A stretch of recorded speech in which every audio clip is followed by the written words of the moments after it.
Hi everyone, this is Melissa the Stamp Doc. We had a great class with the Poinsettia Petals last week, and I have one more bonus card I want to share with you. So I was in the grocery store and I saw a true poinsettia plant, and I thought the red velvet paper that's on page 63 would be absolutely perfect.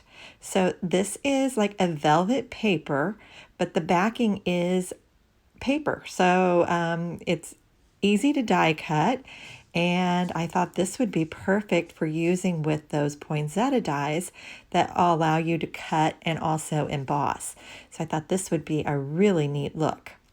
So I cut my paper to 4 by 8. This allows you to get enough for 4 poinsettias per 12 by 12 sheet of paper. So I place them on there like this, and when they come out, they are nicely embossed also. So it's really a great look, and it has that soft velvet feel to it. I have my 3 completed flowers here, and I'm going to assemble this using Stampin' Dimensionals in between each one. Because it's paper, they adhere nicely to each other.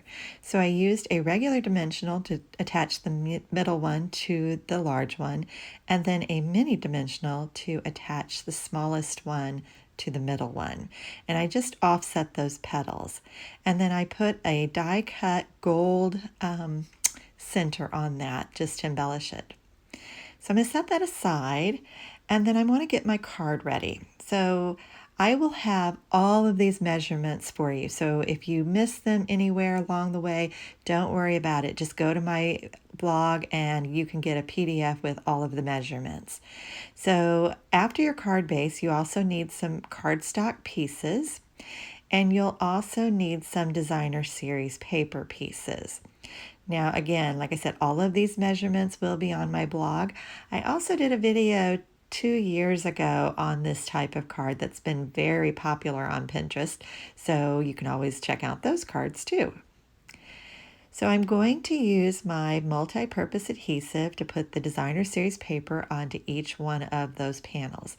Now you can use the exact same pattern on each one, or you can mix and match those however you like.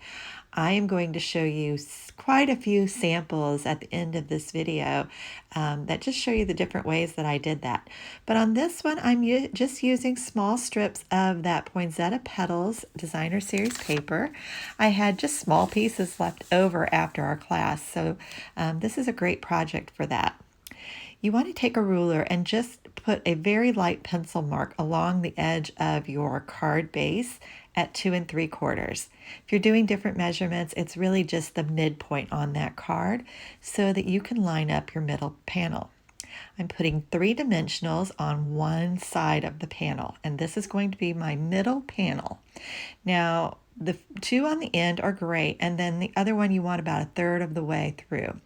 And I'm pressing that down. My dimensionals are there on the right side, and the left side is loose. Now we're going to do dimensionals on the other 2 panels, and just the opposite of what we did there. So the video I did before on this is called a twist on the trifold. So this is a trifold card, and we are just kind of mixing it up by putting these panels on the front. So on this one, the dimensionals are on the left side, the right side is open, and we're going to repeat that same thing at the top. Now, I don't do any measuring on this other than just making that initial mark for my midpoint. So the rest of it, I eyeball. If you're really uncomfortable with doing that, you can measure that out. But really, even once you put your embellishment on that, you're not going to notice if it's off at all.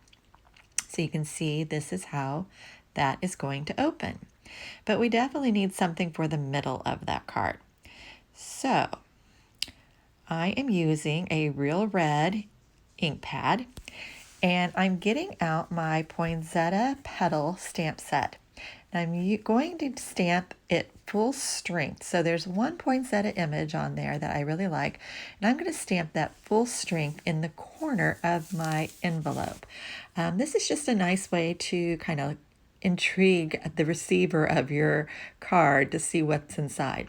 I didn't re-ink it, and so I left it much lighter for the inside part of the card. I can actually stamp over this with my greeting or under it, and I've done that on different cards, so you'll kind of see that. But I like adding something in the middle. So I'm adding this greeting down below in soft suede ink, just so that coordinates with everything I've done there.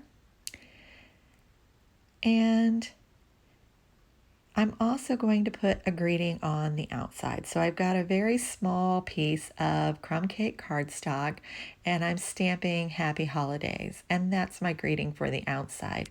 I really love stamp sets like this that give you both of those.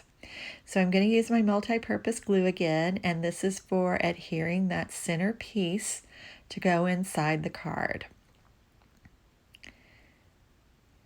And I've trimmed that to 4 inches by 5¼ inches if you're wanting that measurement, just a little bit so there's a bit of a border all the way around it. Then you want to close that up, and you can see how those kind of fold back and forth each way. And I'm just going to add my poinsettia to the front with another dimensional. So I'm going to put that on there. And again, this feels really nice and fuzzy almost. So it's really almost that poinsettia feel that you want. Then I'm going to trim my greeting down. You can trim this to a rectangle, or you can trim around it like I did on this one, whatever you prefer. Sometimes on some of the other projects you'll see I did just trim a little bit differently. So or you could stamp directly on your card, whatever you choose and however you like to put a greeting there. I'm just going to put a little bit of adhesive on that to secure it in place, and it will be almost finished. So a pretty quick and easy card, and a great way to showcase that red velvet paper. So definitely add that to your next order. It's only $6 and you get 2 sheets of that 12 by 12 paper. So isn't that pretty? It turned out really good, and I just love the envelope to match it. So I've got some other samples for you. Now these first two are actually the cards that I made with the October Paper Pumpkin Kit, which was called Joy to the World. But you always have a stamp set left over, so I paired it here with the Wonder of the Season Designer Series paper, and it has almost like gold lettering on it. And then I used my stamps for the inside of the card and my leftover pieces for the outside. Just makes another fun card. This one is with the Gnome for the Holidays stamp set, and I absolutely love this. So you'll see my envelope has the little tree house on there, and I've got the little girl gnome on there. And when you open this up, now this one was a little tricky. I had it kind of stuck down for taking photos, so it normally opens a lot easier. So let me try that again. Here we go. So I had to kind of bend those edges to get that up. And it says on the inside, there's no place like Gnome for the Holidays. Just a cute card. This one is so much fun. I added one of the little wobbles to my gnome. And this is with the Snowflake Splendor Designer Series paper. And when you open this one up, it says, "You're a friend like gnome other." So here's a close-up of that beautiful velvet paper and the inside of my card. So thank you so much for watching. Be sure to visit my blog to get your free PDF of this project. Thanks for watching.